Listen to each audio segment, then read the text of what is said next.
എല്ലാവരും നമസ്കരിച്ച് കർത്താവിനോട് അനുഗ്രഹങ്ങളും കരുണയും യാചിക്കണം.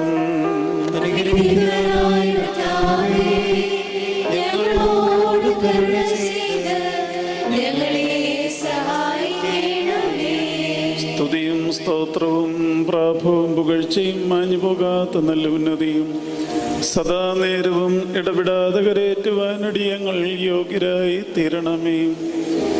ഞങ്ങൾക്ക് വേണ്ടി അർപ്പിക്കപ്പെട്ട് ഞങ്ങൾക്ക് പാപപരിഹാരം നൽകുകയും ശുദ്ധീകരിക്കുന്നതിൻ്റെ ബലിയാൽ ഞങ്ങളെ ശുദ്ധീകരിക്കുകയും ചെയ്ത മോഹനീയമായ കൃപാന അനുഗ്രഹീതവും മാധുര്യഫലം മഹനീയവുമാകുന്നു. സ്ലീബായിലേക്ക് കയറി ഞങ്ങളെ രക്ഷിക്കുകയും ഊമജന്തുക്കളുടെ ബലികളിൽ നിന്ന് ഞങ്ങളെ ഉദ്ധരിക്കുകയും ചെയ്ത കന്യകയാകുന്ന പെണ്ണാട്ടിൻ്റെ കുട്ടിയായ കുഞ്ഞാടിന് ദൈവികമായ സ്തോത്ര ബലി അർപ്പിക്കപ്പെടുന്നതായ